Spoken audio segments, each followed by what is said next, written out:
ಎಲ್ಲರಿಗೂ ನಮಸ್ಕಾರ. ಕತೆ ಕೇಳು ಕಂದ ಕಥಾ ಸರಣಿಯ ಮತ್ತೊಂದು ಕಥೆಯೊಂದಿಗೆ ನಾನು ನಿಮ್ಮೊಂದಿಗೆ. ಒಂದು ಕಾಡಿನಲ್ಲಿ ಹಲವು ಬಗೆಯ ಹಕ್ಕಿಗಳು ವಾಸವಾಗಿದ್ದವು. ಅವುಗಳಲ್ಲಿ ಒಂದು ಕೆಂಬೂತವಿತ್ತು. ಅದಕ್ಕೆ ತಾನು ಸುಂದರಿ ಎಂಬುದು ಬಹಳ ಅಹಂಕಾರವಾದ ವಿಷಯವಾಗಿತ್ತು.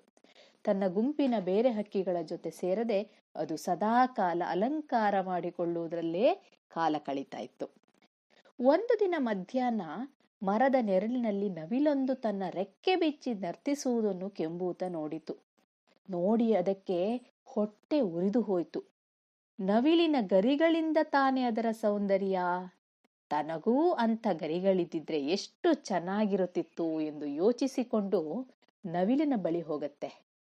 ಹೋಗಿ, ನವಿಲೆ, ನೀನೆಷ್ಟು ಸುಂದರಿ, ನಿನ್ನ ಗರಿಗಳಲ್ಲಿ ಒಂದೆರಡನ್ನ ನನಗೆ ಕೊಡ್ತೀಯಾ ಅಂತ ಕೇಳತ್ತೆ.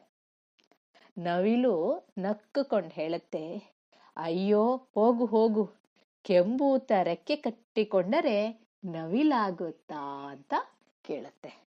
ಇದರಿಂದ ಕೆಂಬೂತಕ್ಕೆ ತುಂಬಾ ಸಿಟ್ಟು ಬಂತು. ಹೇಗಾದ್ರೂ ಮಾಡಿ ತಾನು ಗರಿಗಳನ್ನು ದೊರಕಿಸಿಕೊಳ್ಳಬೇಕೆಂದು ಕಾಡನ್ನೆಲ್ಲ ಹುಡುಕಾಡತ್ತೆ. ಕಡೆಗೆ ಅದಕ್ಕೆ ನೆಲದಲ್ಲಿ ಬಿದ್ದಿದ್ದ 10 ನವಿಲು ಗರಿಗಳು ಸಿಗ್ತವೆ. ಕೆಂಬೂತ ಸಂತೋಷದಿಂದ ಆಲದ ಮರದ ಬಳಿಗೆ ಹೋಗಿ ಅದರ ಎಲೆಗಳನ್ನು ಕಿತ್ತು ಅದರಿಂದ ಸುರಿದ ಹಾಲಿನಿಂದ ಗರಿಗಳನ್ನ ತನ್ನ ಬೆನ್ನಿಗೆ ಅಂಟಿಸಿಕೊಳ್ಳತ್ತೆ. ಆಹಾ, ಇನ್ನು ನಾನು ಯಾವ ನವಿಲಿಗೆ ಕಡಿಮೆ ಎಂದು ಕುಣಿಯುತ್ತಾ ಕುಪ್ಪಳಿಸುತ್ತಾ ನವಿಲುಗಳು ನರ್ತಿಸುತ್ತಿದ್ದ ಗುಂಪಿನೊಳಗೆ ಹೋಗಿ ತಾನೂ ನಾಟ್ಯವನ್ನು ಮಾಡಲಾರಂಭಿಸುತ್ತೆ. ನಮ್ಮ ಮಧ್ಯೆ ನೀನೇಕೆ ಬಂದೆ ಎಂದು ನವಿಲುಗಳು ಸಿಟ್ಟಿನಿಂದ ಕೆಂಬೂತವನ್ನ ಕುಕ್ಕಿದವು, ಪರಚಿದವು. ಇದರಿಂದ ಕೆಂಬೂತದ ಗರಿಗಳೆಲ್ಲ ಚಲ್ಲಾಪಿಲ್ಲಿಯಾಗಿ ಅದರ ಮೈಯೆಲ್ಲ ರಕ್ತಮಯವಾಯಿತು. ಕೆಂಬೂತ ಅವಮಾನದಿಂದ ತನ್ನ ಗುಂಪಿನೊಳಗೆ ಬಾಳುವುದೇ ಸರಿ ಎಂದುಕೊಂಡು ತನ್ನ ಗುಂಪಿನಲ್ಲಿದ್ದ ಹಕ್ಕಿಗಳಲ್ಲೇ ಇದೆ ಅಲ್ವಾ, ಅಲ್ಲಿಗೆ ಹೋಗತ್ತೆ.